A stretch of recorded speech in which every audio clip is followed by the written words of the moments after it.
नमस्कार, मैं डॉक्टर सुनील शर्मा।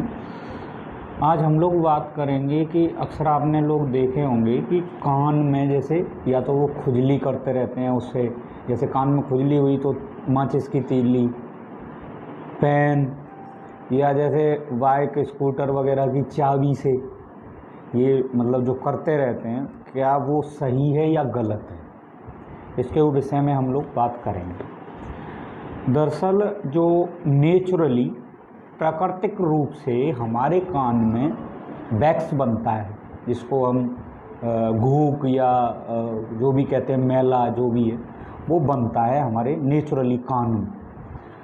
तो ये फ़ायदेमंद होता है। उसका फ़ायदा क्या होता है कि जैसे कान, हम जैसे एनवायरनमेंट में खुले कान से ही रहते हैं, बाहर जाते हैं तो धूल मिट्टी ये सब जो है हमारे कान में डायरेक्ट पर्दे तक पहुँचेंगे।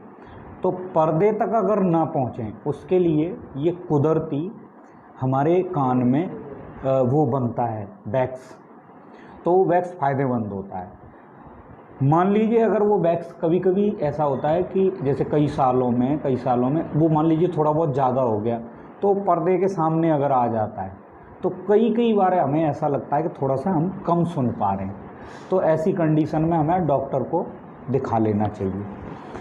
लेकिन होता क्या है कि अक्सर लोग जैसे कान में खुजली होना या कान में थोड़ा सा उन्होंने मान लीजिए पेन या माचिस की तीली से किया तो थोड़ा सा वो मतलब वैक्स निकल आया बाहर, तो उनको लगता है कि हमारे बहुत सारा वैक्स भर रहा है, तो वो अक्सर, या खुजली होती है तो वो करते रहते हैं।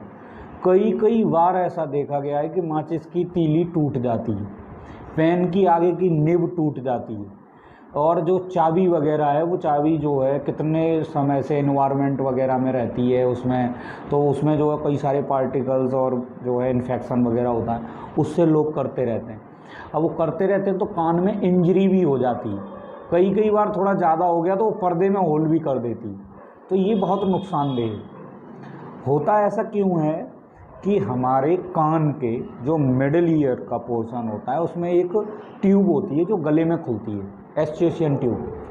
तो जुखाम होना, ज़्यादा ठंडी चीज़ें पीना या एलर्जी की वजह से वो ट्यूब बंद हो जाती है, तो वो क्या है कि कान का प्रेशर बढ़ता है, खुश्की हो जाती है, उसकी वजह से कान में हमारे में खुजली होने लगती है। तो उसके लिए हमें डॉक्टर से संपर्क कर लेना चाहिए। वो दवाइयाँ वगैरह दे देते हैं और टैबलेट वगैरह से वो सही हो जाता है।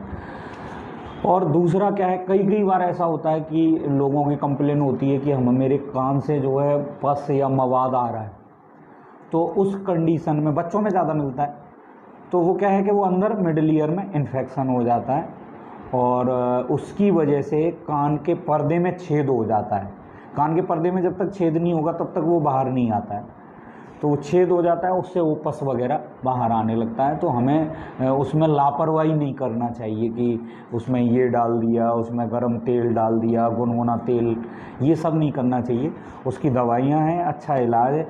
ज़्यादा पर्दे में अगर छेद हो जाता है, इन्फेक्शन की वजह से बंद नहीं होता है, तो बहुत अच्छे ऑपरेशन होते हैं, वो उनको करवा लेना चाहिए, बजाय इन सब चीज़ों के कि वो मतलब ये इधर उधर की चीज़ें या उल्टी सीधी चीज़ें डालने के।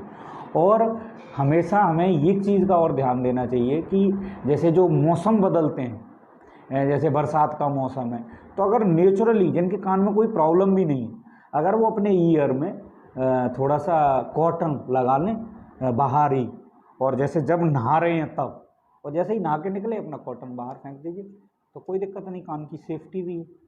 ठीक, धन्यवाद।